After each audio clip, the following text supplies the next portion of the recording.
Ladies and gentlemen, it's about as close to a sacred day as we can get here at Talkback, because when we're talking double front chicken, we're talking, this is it's like the one and only, and quite literally is world famous chicken, right, Jason? We believe, we like to think so, absolutely. Yeah. Jason Herndon is with us right now from Double Front Cafe, which is the proper name. Correct. And now for those who don't understand, why is it called the Double Front? All right, it's has a unique name because we're kind of on a skinny pie-shaped block at the north end of Higgins there. And our building is sandwiched in between West Railroad Street and West Alder Street. We have no back door. We don't have an alley. We actually have two legal descriptions for the building, 122 West Alder and 121 West Railroad. Back when it was built in 1909, it was called the Double Front. Uh-huh. Do you get twice as I'm sorry. Go ahead. Do you get twice as much junk mail? Yeah. No, we only run one address for that. Okay. All right. So the reason you're here, though, is time to sing happy birthday to the General. That's right. We are celebrating our 54th year of the Double Front Cafe in my family, so I'm third generation. They've been doing chicken out of that place longer than 54 years. When my grandparents bought it back in 61, they were doing chicken back then, chicken and ribs. There was usually always a bar associated with the place. Okay. And there still is. And there still is, yeah. Yep. We have a full-service lounge downstairs. And rumor has it that there was probably even a bar associated during Prohibition, but I can't confirm nor deny that. I think the statute of limitations is probably run out on that. Is it true the Iranians are demanding double front chicken as part of the settlement between the U.S. and the bilateral talks? Yeah, well, that's something I cannot comment on at this moment. Cannot confirm or deny. Now, let's talk about what it is. First of all, the reason you're here is you've got something extra special going on today. Right, So. And as a lot of Missoulians have experienced over the past years when we have our anniversary sale, we do our regular chicken dinner, which is kind of what has put us on the map. It's our most popular dish that we serve. We do it for half price. Wow. Minus the French fries. Okay. And so it's just the chicken. It's just the chicken. And I know a few people get a little uptight about not getting fries with their dinner because they're used to that every day the rest of the year. Well, they're good fries. Yeah. We need every inch of cooker space just for the chicken. Right. And a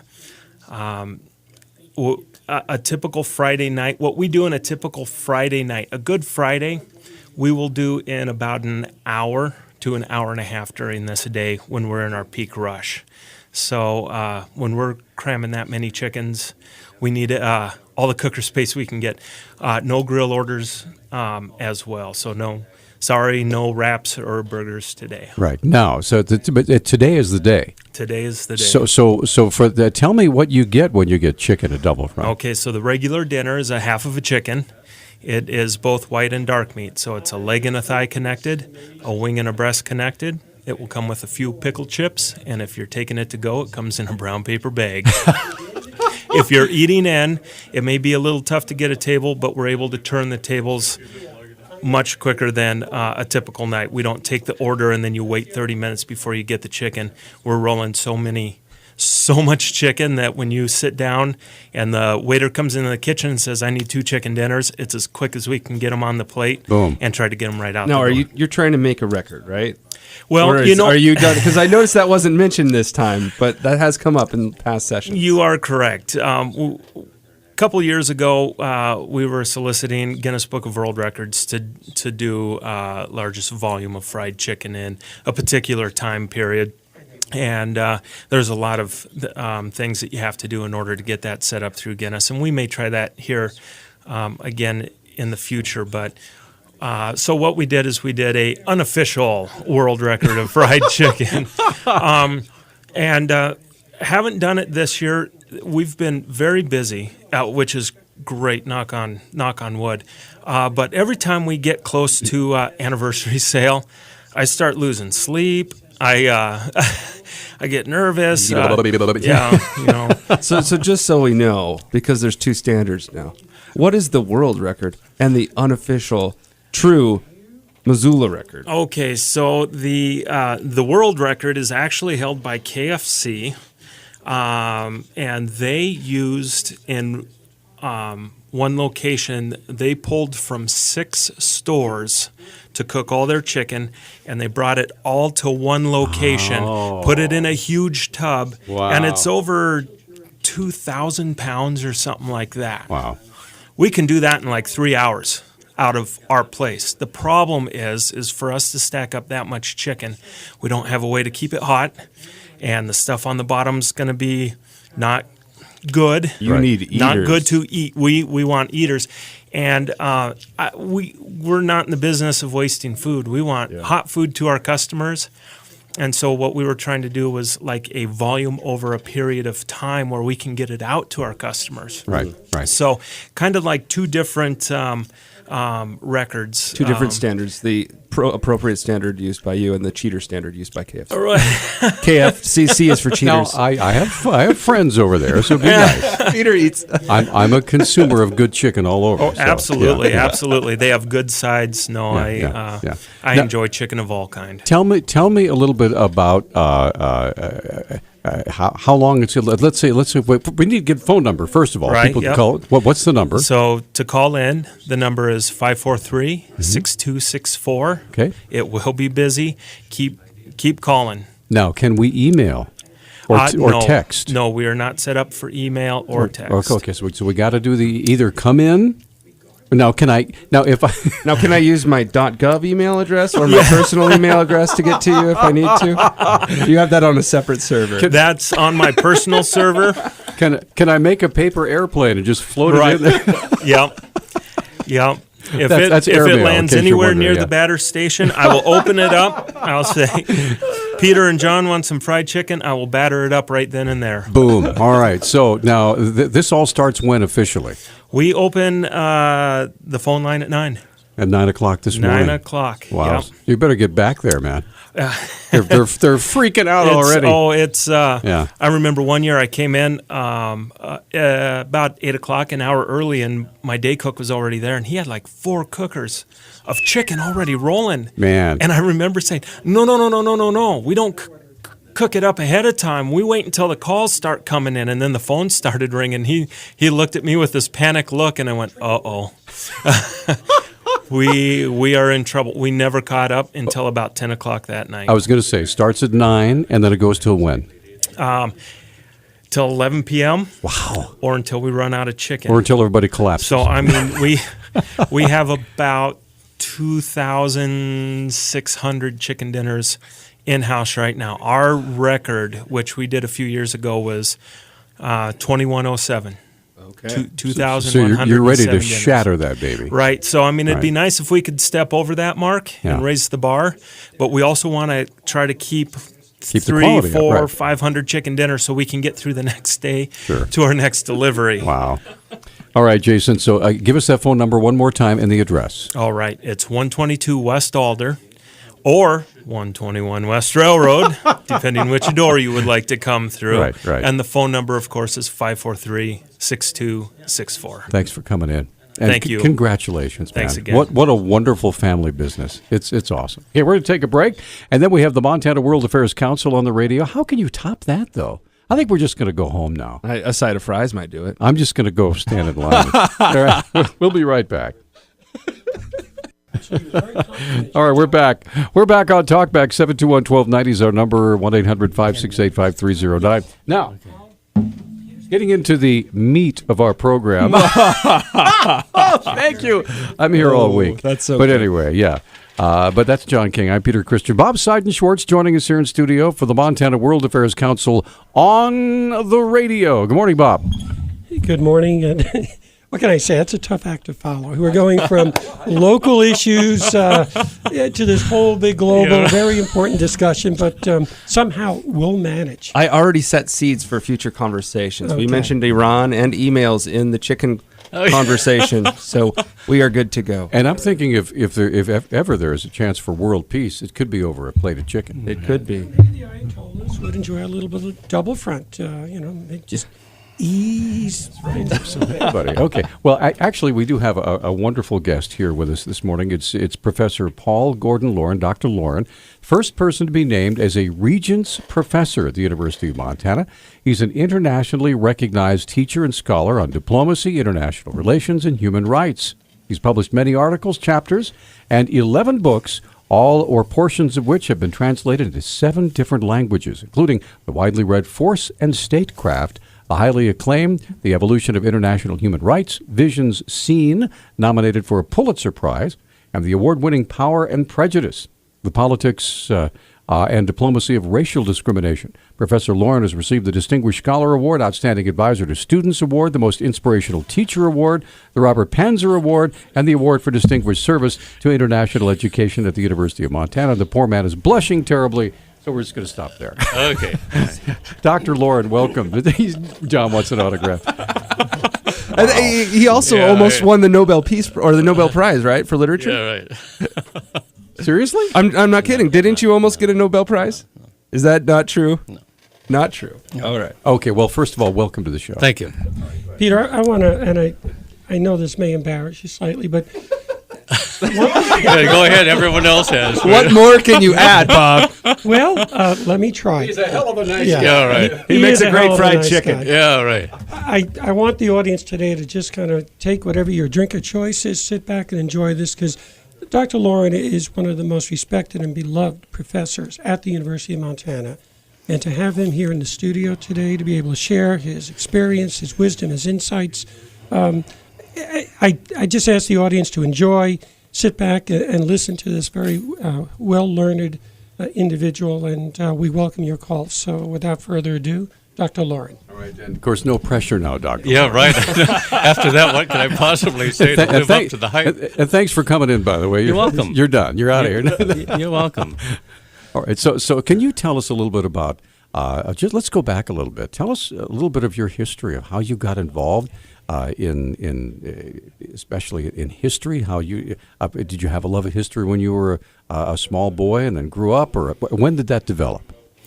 Well, let me do my best to answer that, but Okay. I want to get to the question of international relations. But they are related. And, I've always had an interest in history. Spent a lot of time with my grandparents talking about their past. I was very actively involved in the civil rights movement. I lived and worked in Harlem and New York City. I met Martin Luther King Jr. personally, and it was that experience that put me in Manhattan. That put me close to the UN. It began to seem very natural to work on questions of human rights and international relations. I grew up in Seattle. It was a port city, a lot of international connections there. Went to school at Stanford. And had the great opportunity to eventually move to Missoula, Montana, where I've been for 40 years. I was and been going to very, ask very you, happy here. what in the world brought you after that? I'm looking out your window, and that's the answer. I'm looking up at Snowbowl. I'm seeing the mountains. I'm seeing the snow. I know that the Clark Fork River, and I'm a fisherman, lies between here and there.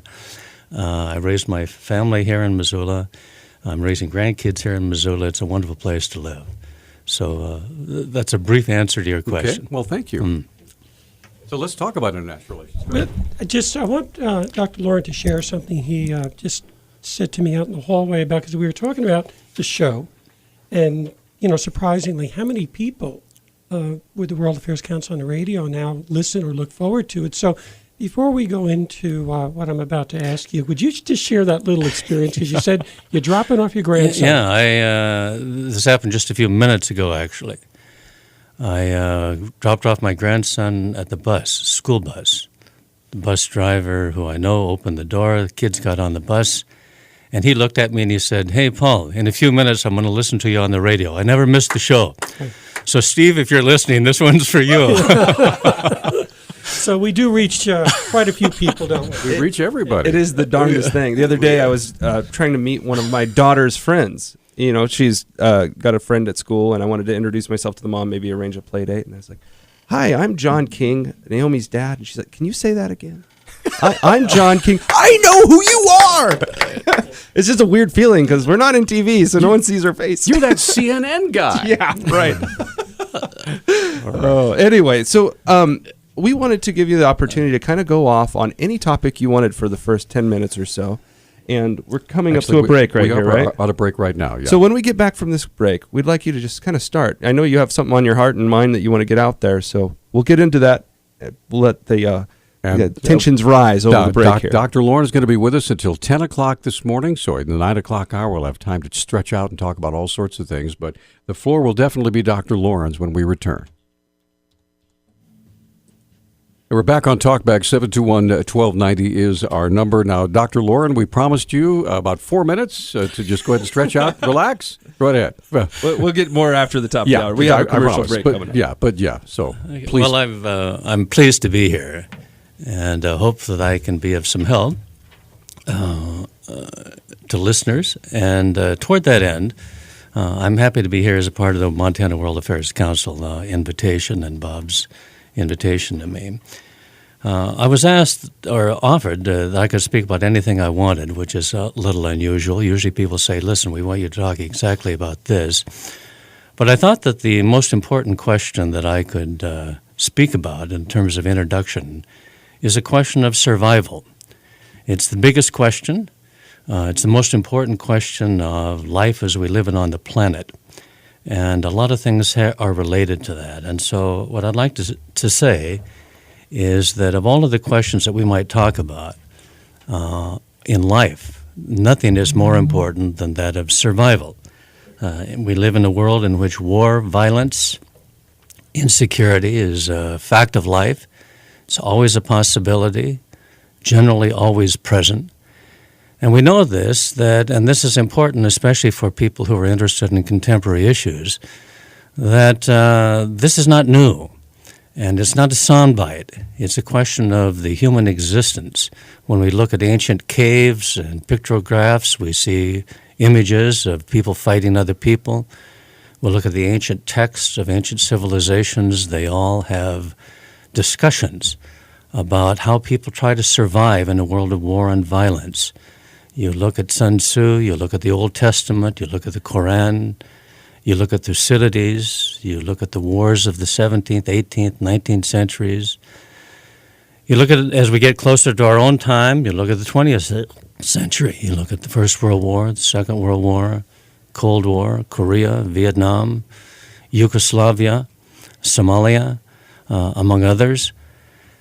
And in terms of contemporary issues, you can't help but think about 9/11, Afghanistan, Iraq, the war in Syria, civil war in Syria. You can't help but think about Palestinian-Israeli issues, Russia's annexation of Crimea, current problems in Ukraine, ISIS, among any number of other problems. And what I want to try to convey to listeners is that these issues that are a part of contemporary events are part of a long chain, a long context of human existence in which violence and war and insecurity seem to be a part of life. They've existed in the past, and they most certainly exist in the present. And what I'm trying to suggest is that they're not new. Through time, however, and through sometimes agonizing experience, we've come to realize that security and survival, although very frequently focused on military and war issues, is not the only one. And that is, we've realized that in an interconnected world, at a time of globalization, at a time of increased interaction between people across the planet, that if we talk about security and survival only in terms of military affairs, we do ourselves an injustice. We're going to stop you right there. And I want to pick that up right after we come back from the break, because this is very profound. I'm sorry to interrupt, but we're going to do this. We have another hour to visit with Dr. Lauren and take your phone calls. We'll be back. And we were just getting started when Peter so rudely interrupted Dr. Paul Lauren. So, Paul, you were just getting started, and so would you please just continue with your train of thought? Thank you, Peter. What I had indicated in my initial comments up to this point is the fact that security, survival, is usually defined in terms of war and the use of violence. But through time and through human experience, we've realized that survival is more than just war and violence. and that is it involves, in this globalized world, a growing understanding about the importance of global infectious diseases like Ebola, transnational crime, the flow of refugees, cybersecurity attacks, climate change, global financial meltdown, environmental degradation, terrorist networks, and not insignificantly, human rights abuses. And as a result of this, and I could explain this in more detail if any of the listeners are interested in asking about it, the growing tendency among both academics, but also very importantly among practitioners in government, is the expression about the indivisibility of security. The indivisibility of security, in which international security is closely tied to national security, which is closely tied to individual personal security. And this is a profoundly important new concept that understands how we're all related to this. That is, there's a connection between security, peace, justice, and human rights. Now, the reason why this is so important is the fact that we have many tools. And those tools are important to understand, that because not all problems are military problems, not all solutions are military solutions. Some require different kind of tools. Those tools for any diplomat, for anyone concerned with world affairs, involves armed force, threat of armed force, diplomacy, negotiations. It involves economics, it involves sanctions, it involves international law, it involves normative values of ethical behavior, and it involves standards of human rights. And so if we're talking about questions of survival on the planet, it seems to me essential that we understand that these different tools play different roles and they address different kind of issues. And in order to survive for ourselves, for our children, for our grandchildren, for subsequent generations, we need to understand this indivisibility of security and be sophisticated in the way that we deal with current problems. So you said earlier that this is a relatively new concept in terms of humankind. Is that correct?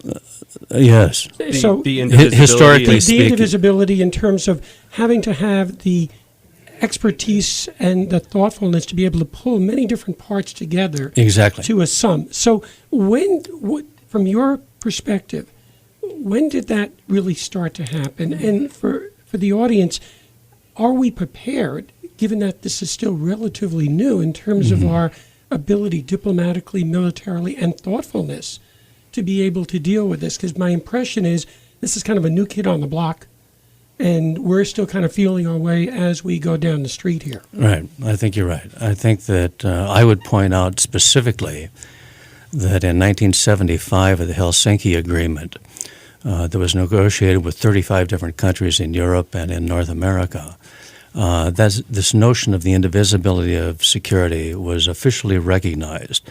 And it's recognized because you've got the Soviet Union at that time on the one hand, the Eastern Bloc on the other, interested in borders and in traditional security questions.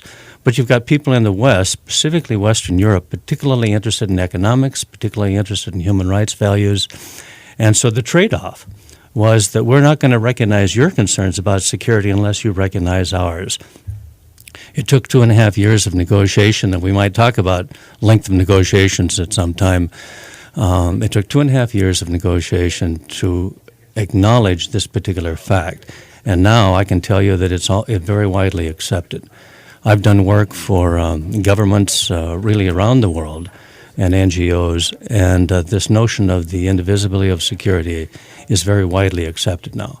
I don't think that it's not something you're likely to read about in the newspaper or likely to read about or hear about on television, but it's something you can hear about on radio, and it's essential for people, if they're going to be wise decision makers and wise voters, to be fully aware of the implications of security. Okay, now, what I hear you saying is, and this may already be a saying, but it sounds to me like the concepts that you're talking about require what I would call global maturity, right? Because when you have countries that are aggressive and trying to gain in conquest. Is that more of an immature way of doing things as opposed to the mature way that you're beginning to speak of? Yeah, I think you're absolutely right. And if I didn't believe that, I wouldn't be an author, I wouldn't be a professor, I wouldn't be an advisor. That is, it does require maturity. And I think that American voters and your listeners need to begin to develop this notion of maturity, because what we do as Americans, I can't emphasize this enough, makes such a tremendous impact on the rest of the world. We somehow think that we're isolated, we're surrounded by the Atlantic and the Pacific Ocean, weak neighbors north and south, that what we do is entirely our own business. For someone who travels a great deal abroad, I'm aware of how knowledgeable people who live in other countries are about the impact of the United States of America. And as voters, we frequently make decisions about very local issues, about economics, about jobs, and so on. Okay, I understand that. But we have so little concept about what the implications of that domestic policy might be on foreign affairs, and this is my point this morning, on our survival and our security. That, quite frankly, it's frightening. Yeah, go ahead, John. You're going to ask a question. Well, yeah, I wanted to know, you had listed a bunch of tools that are in the trade as far as diplomacy is concerned and international affairs. I wanted to know which tools were blunted by overuse and which tools haven't been used enough. Yep. We're going to take a quick break, come right back and talk about that. We have all three lines open, by the way. If you'd like to share in the conversation, we'd love to hear from you. 721-1290 is our number. We're coming right back. This is Talkback. 721-1290 is our number. 1-800-5. He likes me. He's a music lover, too. I like this. All right. Dr. Paul Lauren joining us here. Now, you had a question, John. Yeah, I had asked earlier, the good doctor had laid out a bunch of the tools, scalpels, etc., that we might use in international diplomacy. And I asked him which ones, had been blunted by overuse and which ones haven't been taken out and used efficiently or as effectively as they could possibly be. Little rusty, maybe. I think that the tools that have been overused have been military, and I don't say that lightly or flippantly. It's just that with the world's largest armed forces, over kind of 150 overseas bases of the United States, an extraordinary amount of our budget is spent on military. We've assumed that somehow military might is going to solve all of the problems of the world. It obviously does not. I happen to think that, and I want to be clear about this, there are times that I think military strength is absolutely necessary, but not all times. And I think that the tools that have been underused have been really what I want to call values. Human rights standards, the values of democracy, the values of freedom of expression, the values of a free talk on a radio show. There's a reason why people are both infatuated and infuriated by the United States of America. And what makes them infatuated is the values that we stand for, not our military strength. So that would be my answer to your question, John. Okay, let's get to the phones. And because this is a talk show, we'd like to involve our listeners. Sue, you're on with Dr. Paul Lauren. Hi. Hold on. We are pushing the right button right now. Hello? Hello, Sue. I'm sorry. We okay. technical difficulty, but you're on. Go ahead. Well, I'd like to know, I don't pretend to know a whole lot about I'm just sickened by this ISIS thing, and it just seems like we're in a perpetual war all the time. And I would like to know what your guest thinks about the letter that the Republican congressman sent to the Iranian president. Just like to know what he thinks about that. Okay, thanks, Sue. So you got Because ISIS, the Iranian president, and the congressional all letter. All things wrapped up and together. And by the way, when you comment about it, you don't know a whole lot about it. Don't worry about that. I mean, the question is, for a session like this, is to try to become more knowledgeable. With specific reference to the letter, I strongly oppose writing that letter to the Iranian government. I regard it as a excessive influence of domestic politics upon current negotiations. That agreement has not been hammered out. The details are not known, and I dare say they're not known to the U.S. Senate yet. And I believe that my personal opinion is this is purely domestic political politics that unfortunately is not stopped at the water's edge. I believe that this letter will encourage the hardliners in Tehran. It will encourage all of those who do not want any agreement. I think it's a terrible mistake. So, Dr. Lauren, for a point of reference, the president has the authority for actually implementing an agreement, but if a treaty is established, that actually takes action and approval by the Congress. So can you please just make a differentiation? Because in listening to this story as it's unfolding, I don't know if a lot of people understand who has authority to do what and why, obviously. Right. But by the way, the president obviously is commander-in-chief, has authority to do many things, whether they're Democrat or Republican, I might add. This is not a partisan question. It's not a partisan answer to your question. But the Constitution, the U.S. Constitution, gives the President of the United States extraordinary latitude and authority in the area of foreign affairs. The U.S. Senate, the Congress, is involved on several points. One has to do with confirmation of ambassadors and others. But it also has to do with a ratification of a treaty. There are executive agreements that can be signed only by presidents and have somewhat limited application. But if it's an official treaty, the Constitution requires 2/3 of approval by the Senate, not the House, but by the Senate.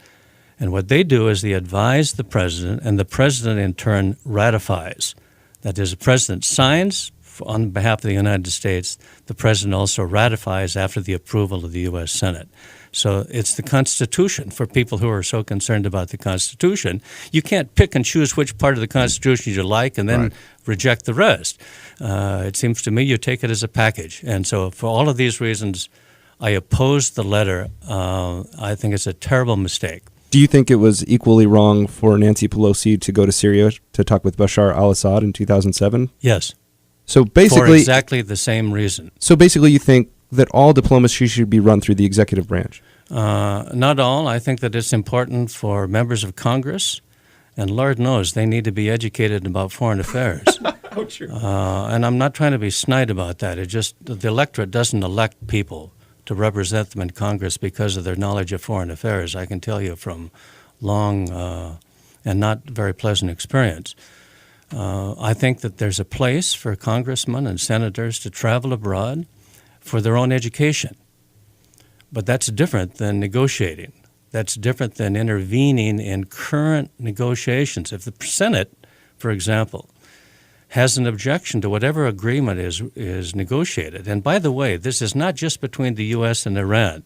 The 5 permanent members of the Security Council plus Germany are all involved with this. I want to be very clear about this. We're acting as if we're the only ones in the world that have any stake in this, and it's a terrible mistake.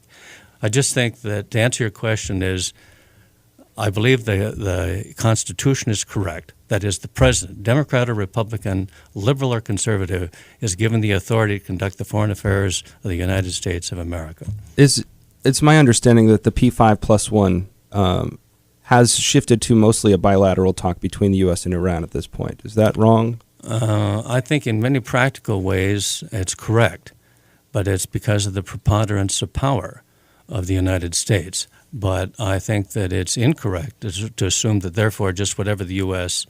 and Tehran agree is somehow resolved. So at the very, very least, that letter was, in diplomatic terms, not helpful. Not helpful. That, in diplomatic terms, that's the nicest thing I can say. Okay. And this is, after all, public radio. Yeah, right? well, a damned idiotic thing to do. So right. We're going to take a break. Frank, we're going to get your call here in just a moment. We'll be right back. We have 2 lines open. Dr. Paul Lauren joining us here this morning, and we value his input. We'll be right back. This is Talkback 721-1290, and before we get to our phone calls, Bob, you had a very important question to ask Paul, and the answer that we kind of visited with during the break. People need to know what you guys talked about, so go ahead. Right, this is pivoting off of John's question in terms of some of the other participants in the negotiations. There's many different strategies here, but I don't believe you will get an agreement and anything that is going to have any muscle to it unless you have the cooperation and participation of these other countries in this negotiation, and not just for Iran, but for examples like Syria, ISIS, or anything else that's of great concern to us right now. So give us a little of your response that we had off air. My beginning comments had to do with the question of survival. And I want to return to that, and that is through time and through history, all nations, empires, kingdoms, tribes, clans have had to wrestle with the question about can they do it by themselves? And the answer is no. You need coalitions in warfare, you need coalitions in negotiations in an increasingly interdependent world. No nation in the world, including the United States of America with all of its power, has enough power to do it all alone, to do it by itself. And so if we're talking about the specific issue of the P5+1 permanent members plus Germany on the negotiations having to do with Iran, that's just one little tiny piece of an overall international effort on security. I mean, the United States needs these other nations to deal with the South China Sea and Southeast Asia. It needs these other nations in terms of dealing with disruption in Africa. It needs these other nations to deal with the chaos in the Middle East, not the least of which is Russia's influence in Syria. It needs these other nations to deal with burden sharing in NATO and with other military alliances we have across the Pacific. It needs these other nations to deal with global financial transactions, with economic sanctions, with climate change. I mean, the list goes on and on and on. The point is this: we are not an island. We never have been, we never can be. And as the world goes on and as events develop even more interconnections, this dream of somehow being an island will be increasingly isolated and disconnected with facts. And so this is why I come back to the point about the essential dimensions of partnership. We live on the planet with other people, and we, even the United States, cannot do it alone. Okay, let's get back to the phone. Frank has been waiting the longest. Frank, you're on with Dr. Lauren. Go ahead. In the beginning, I heard you say you are a frequent listener to this program. My question is, are you also a frequent listener to the program which follows this program and has more influence in this country than you or I will ever have? All right. He's talking about Rush Limbaugh. Are you? Do you pay attention to? No.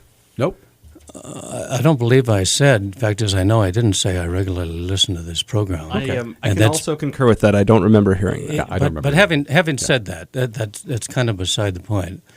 I probably should listen to it more. I should listen, like all of us, to a lot of different news sources. But I will tell you this: I probably more frequently consult the BBC, CNN, other Le Monde, Der Spiegel, because of what I do. I use other languages, I use other sources of information, and I think for anyone in the area of international relations, it's essential to consult other points of view.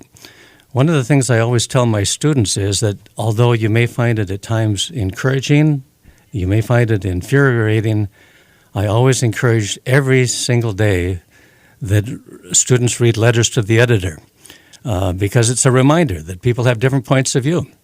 And I would stick with that point. I think we all are better off by listening to people who have different points of view. And hopefully this is what this program is doing. Now you can tell your students to listen to the Letters to the Editor program called Talkback. That's it. That's pretty much what it's all about. Emmett, you're on Talkback with Dr. Lauren. Go ahead. Oh, thank you for taking my call. Well, it's very interesting about the negotiations with Iran. I must really take issue and really disagree, with your guest about the Republicans' letter to Iran. I thought it was fantastic that they wrote such a strong worded letter to Iran, because I think this deal with Iran, basically to, add some, will restrict sanctions. We'll ease sanctions. We'll lessen our sanctions if you can build a bomb responsibly in 10 years, and then please use the bomb responsibly. Please don't hurt us. I think it is awful. It's surrendering to Iran, and it's a five-nation coalition plus one Germany. It's like we're all surrendering to Iran out of fear when we should be we don't need war. I don't want war with Iran, but we need the toughest sanctions, not easing of sanctions. And it seems like we're being sold out with this false deal with Iran when if they get the bomb, and they do have intercontinental ballistic missiles and intercontinental things to hit the United States, they will wipe out the United States and Israel. Maybe they already have the bomb already. They're just waiting to use it, and we can't show any weakness or fear with these people. Okay, Emmett? And it's simply, and so sometimes I do think that the Congress has a role in international affairs like that. Okay, Emmett, we're going to take a break and have Dr. Lauren answer that question. He's ready to answer it. So Mike and Misty are both on the line, and we have one line open for you. Go ahead, John. No, just joking. Okay, we'll be right back. Stay with us. This is Talk Back, and here it is Wednesday. Dr. Paul Lauren joining us. We're talking about international relations. Just had a comment from Emmett, and you and I were visiting during the break, Dr. Lauren, about what happens when a country is, and I think this has been the effort, is to completely isolate Iran, back it into a corner, and what happens when a country finds itself with no other options but to lash out? Is that kind of what all these sanctions may eventually lead to without further negotiation? I think that the fact that the Iranians are negotiating is because that's the only option they have at the moment. I think the sanctions have forced them to the table, and I think that's a good thing. But let me come back to, I think it's Emmett and his comment. You indicated a strong disagreement with my comment about the letter, and I respect that. I think that in this field of international relations, as I indicated with reference to my comment about letters to the editor, there are always strong disagreements. There are legitimate differences of opinion. People see things in different ways. I think that when faced with a world of war and violence and fear, one way to try to do your best to avoid that in advance is to negotiate. That's where you begin. You seem to indicate in your comment that the deal does this and it does that and it does this. If so, you're more knowledgeable about the deal than I am or about anybody else, because the provisions are classified at the moment.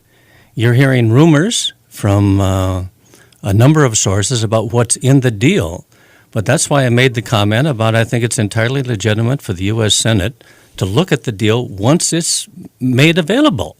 At the moment, they're only promissory notes, they're only speculations, and if you know more than I do, then I'll acknowledge that, but I haven't seen any of the terms, and I don't expect to until they're made public. I think that, just to back up Emmett, because he's no longer here, but I'll give you what I think would be a good response from his position.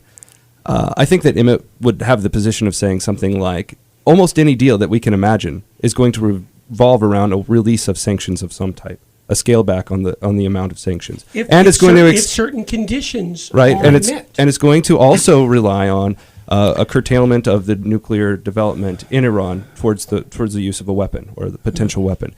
Now, we might not know what the exact specifics are, but we do know how Iran has behaved in the past. In fact, just last week, the NAEA came forward and said, we don't know if they're abiding by the terms of not proliferating nuclear weapons, of stopping the spinners from spinning.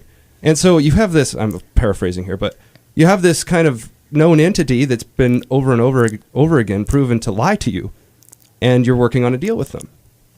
I appreciate that comment. I think I would indicate two responses. One would be that any negotiated agreement involves compromise. That's the nature of the beast of diplomacy.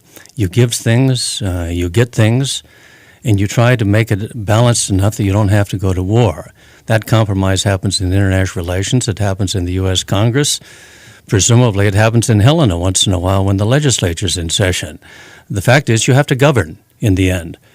The other point that I would make is that from an Iranian perspective, and that's important in international relations, you don't have to agree with people, but you have to understand where they're coming from and where their perspective is. If I were an Iranian, I don't know how much I would trust the United States of America, given its history in my country and the overthrow of an elected government in the 1950s. I guess what I'm trying to say is I understand, I don't trust them, but I think that there's a reason why they might want to trust us. The final thing I would say about this is that, and this is something that most Americans don't want to acknowledge, is that if we're talking about the Iranians developing a bomb, I want to remind people that the Israelis have the bomb.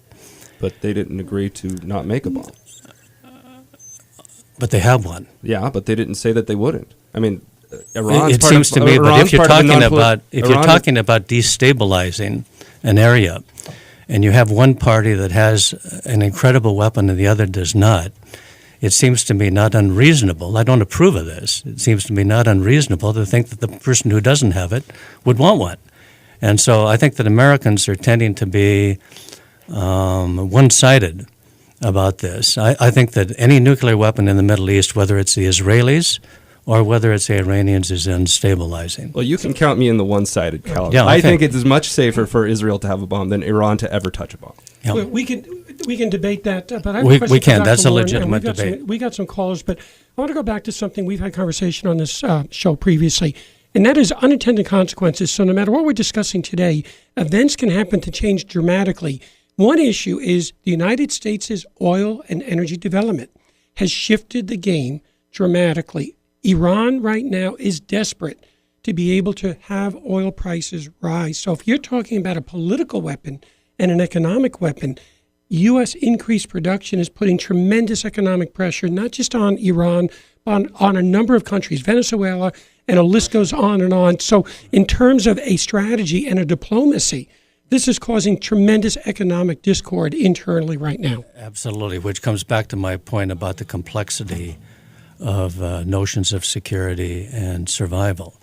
And it comes back to John's question earlier about has certain tools been overused and proven to be unsuccessful? Are there other tools that haven't been used as much?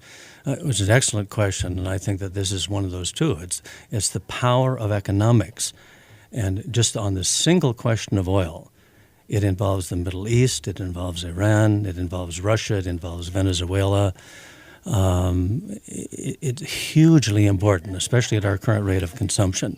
And so it's one more reminder to recognize that there are different tools in the hands of a statesman practicing statecraft and international relations in the world. We'll take a break, come right back, and I promise we'll get Mike, Misty, and Dave on as quickly as we can. The way this show is going, we just love the conversation. It's a shame it has to end in about 19 minutes. So we're going to come right back with more in a moment. Hey, we're back on Talkback 721-1290. This hour is just flying by. We want to get as many calls in as we can. Dr. Paul Lauren is joining us here from the University of Montana. Mike, thank you so much for your patience. You're on. Go ahead, sir. Well, Professor, I was just curious if you can cite any historical examples of successful negotiations with people such as what we're dealing here in Iran and Iraq. I would be curious to your answer.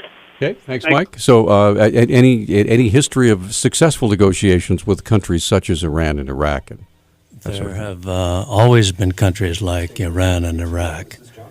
And when national interests are at stake, compromises are made and negotiations are made. My particular area of interest is international human rights law and the multiplicity of treaties with very, very different countries and very, very different kind of values of people willing to agree to provisions that normally they would resist is legion. I think arms control agreements, human rights agreements, agreements on economic issues, Non-Proliferation Treaty has been extremely important. It involves probably one of the most widespread treaties ever negotiated in history. Involves vital national security questions. A Non-Proliferation Treaty obligates those who have nuclear weapons to behave in a particular way. It obligates those who do not to behave in a particular way, who are signatories and who have ratified the treaty. I think the history of international treaty law is an example of agreements that have been made. I mentioned earlier, for example, the Helsinki Agreement of 1975, which was signed not only by our NATO friends and allies in the U.S. and Canada, but by the Soviet Union and by the Eastern Bloc countries of the Cold War. I mean, having had some very, very unpleasant experiences personally behind the Iron Curtain in the Cold War days, I can tell you that treaty made a huge difference. It saved my neck on at least one occasion. Why were you there? Just sorry, I had to ask. Why were you behind the Iron Curtain? to consult with activists, NGOs, and to do some work with international organizations. And that made me immediately suspect. And so when stopped at border, I've had some very, very unpleasant experiences. But that was an example of an agreement with the regime, quote, like Iran or Iraq, namely the Soviet Union, during its heyday of the Cold War, that hamstrung them. I mean, because they wanted certain things so bad, they were willing to give up certain provisions on human rights, and they did. And eventually, eventually it brought down the Iron Curtain and it brought down the Soviet Union, which is no small measure of success. Oh, I was hoping he was in a controversial punk rock band, but apparently not. Yeah. We have. I just listen to the music. I don't play it. We have a post from Matt on Facebook, and he thinks that I think he's referring here back to the beginning of the show when you were talking about the indivisibility of international rule or international law. Security. Yeah, sorry. Right. He says what you describe sounds very much like the failed neocon policies of nation building. Would you take umbrage with that simmering down of your position or not? The neocon. He says, yeah, what you describe sounds very much like the failed neocon policies of nation building. I don't associate myself with any label at all, but I certainly don't associate it with neocon. And I want to indicate that the expression about the indivisibility of security did not come from me. I'm not the author of that. I don't have any reason to defend it in that sense. It came about, with reference to this last question that I was just asked, came about as a result of negotiations with sovereign independent nation states, including the United States of America, who began increasingly to realize that security could not be defined simply in terms of military might and military security, NATO, or the Warsaw Treaty Organization. So if there's a relationship between international, national, and human security, and it has to do with nation building, I don't see that that's somehow tied to the neocon agenda or interpretation. Okay, let's get back to the phones. I try to get many calls in as we can. Unfortunately, we can't answer these questions in full, but here we go. Misty, good morning. You're on. Go ahead. Good morning, Dr. Lauren. Thank you for taking my call. Good morning. Good morning. The late, great Dr. Sagan is a personal hero of mine. Uh-huh. And when I was listening to your list of achievements earlier, it reminded me of him. And in times like these, he's especially missed because I feel like I could always kind of go to different things that he's done and get the answer to problems. And one of the things that I really admired about him was that he could solve issues by getting to the root of the problem. And it seems like it's harder and harder to do that these days. My question is, with all the speculation in the media these days, how can the average person get the facts? Where do they go to get the facts about what's really going on? And as a side note, I know better than to turn to Rush Limbaugh. All right, Misty, thanks. We're going to take a little break. Come right back. But this is just a 1-minute timeout, and we'll try to get Dave and Mike on, and we'll be right back with Dr. Lauren's answer to Misty's question. We're back on Talkback, and we have a limited amount of time, and so I wanted to give you a chance to answer Misty's question, Dr. Lauren. So go ahead. Misty, thank you for your really interesting question. You asked about how do you get to the basic root of problem. And I think that the basic answer is this. Nations and the issues that we're talking about national security here, you have to remember, are not some amorphous entities. The decisions are made by human people, by human beings. And you need to ask yourself about human nature and how would you behave in this particular situation. You asked about how do you get to the basic facts. I think the very fact you've asked the question is the first beginning. And then you have to do is look at different kind of sources. You want different opinions. Whatever you do, do not listen to one particular talk radio show. Do not read one particular source. Don't read one particular book, even if it's one of mine. You want to read a number of different sources, and then, quite frankly, I trust you to make up your own mind. Based on facts, not on some emotion or some irrational opinion, but look at the facts and make up your mind and make a mature judgment. Okay, let's move on. Dave, you're on Talkback with Dr. Lauren. Go ahead. Hey, good morning. I'd like to talk about Russia and our relationship there. On the one hand, there are friends, and they're helping us to negotiate in Iran. But on the other hand, they turn around and say that they're ready to build a new air defense system for Iran. It seems like they're almost playing both sides. I agree with you. And I guess my answer is that I'm not surprised. Most nations do that. It doesn't give me any pleasure to say that. But your nation and mine and other nations, believe me, are hardly consistent. And we may reach agreement on one issue, and we may reach disagreement on others. And this is exactly why, to go back to an earlier point, that we need to begin with negotiations and find out where that common ground is, where we agree and where we disagree, and then be honest about it. You can't paper over these differences, but you also, by the same token, can't pretend that if you've got a division on one issue, it goes across everything else, and everything else is suspect and cannot be trusted. People don't behave that way, and I assure you nations don't behave that way. What if that issue is the extermination of a nation? That's a different story. Because that's kind of the issue with Iran. It's possible, but it's not a certainty. Okay, let's move on and get Mike on the line. Good morning, Mike. You're on with Dr. Lauren. Go ahead. Yes, I'm really surprised that you even think this way. I'd like you to think of Iran like 1940s Germany. You know, when we went to negotiate with Hitler, it didn't work out too well, did it? He had a plan, and he was running that plan. It's just like Iran has a plan. Their plan, and they've stated it, is to annihilate America and Israel. They've stated it over and over and over again, to drive them into the sea, wipe them off the map. They don't even put them on their own maps because they don't believe they exist. To tie this all together real quick, Hitler also fought on a double front. And it is double front chicken day. Oh, my God. And we're almost out of time, so I thought I'd bring it back in. You had to bring that in. Actually, wow. United States never I have did one more thing to say. Israel, you said Israel has the bomb, and so Iran should have the bomb too. No, I didn't say that. That's not right. I did not say that, for the record. And also, we should not make any deal with Iran. That's the whole issue. It's not how we deal. We shouldn't even be dealing with them at all. They're terrorists. Okay, thanks, Mike. So go ahead, Dr. Lauren. Well, you've said some things that I did not say, and I want to be very clear about that. For starters, we did not negotiate with Hitler.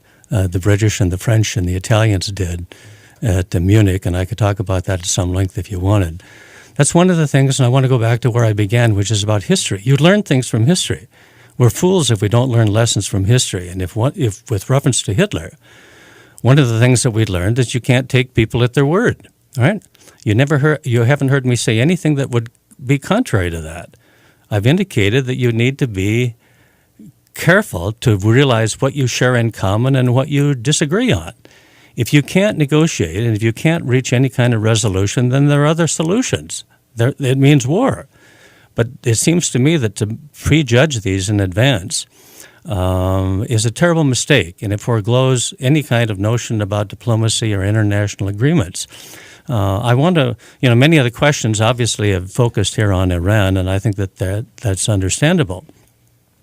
But I began my comments by talking about the long-term issues of security and the very, very different kind of dimensions of security and questions of survival. And I would like to encourage everyone to remember that, and that is that although the Iranian situation is of critical importance at the moment, it's not the only one. It's tied to many, many other things. And it requires a maturity, it seems to me, to be able to sift these out and to realize once again where we can reach agreement and where we can't. And when we can't reach an agreement, we need to be honest and say, we can't reach an agreement on this. And how do you know when you get to that point, Doctor? That's the question that is under dispute and will be under dispute if an agreement goes before the Congress for two-thirds ratification of the U.S. Senate. That's what the founders had in mind. That is, and I indicated, the Constitution doesn't have anything to say about a Democrat or Republican president. It says the President of the United States is Commander-in-Chief. There can be disagreements, and I can assure you there are disagreements within the administration, disagreements in the various members of the State Department, disagreements within the intelligence community, disagreements among our allies, witness Israel and Netanyahu's visit, and disagreements within the U.S. Congress. But in a democratic society, we believe that it's important to have an open discussion about this at the right time. But people are willing to prejudge this agreement before they've even seen the text. And my argument is, why don't we follow the U.S. Constitution, wait until we see the text, and then have a legitimate and honest discussion about the terms? You know, I don't want to give short shrift to Catherine, who's been waiting on the phone. We just don't have time to get a good question and a good answer. We have like a minute left in the show. So if you wouldn't mind, Doctor, just wrapping up, if you could, in 60 seconds or so, and share with us your thoughts of these last 90 minutes. I want to begin where I began. I want to end where I began, and that is that the most important question that any of us will deal with in our lifetime is the same as we've dealt with in history, and that is questions of survival. How do we survive as a planet? When weapons were simple, the answers were relatively simple. Today, they're weapons of mass destruction. The issues are more complicated, and I hope that the listeners this morning have understood that we need, in order to understand this, we need to understand that there are many dimensions to security. There are many different tools, some of which have been used, some of which have not been used very often. But in dealing with this, we need to be honest with each other and honest with the facts, honest with other points of view, and honest with how other people view the United States of America. That would be my bottom line. Thank you so much, Dr. Lauren. Appreciate you being with us. John, what's coming up tomorrow, sir? We'll have an interesting discussion. We've had Dr. Apostle on talking about whether or not Hellgate Elementary should expand to a high school. We're going to have the other side tomorrow. Awesome. All right, thanks so much for joining us, for all your calls. And Dr. Lauren, thank you for being with us.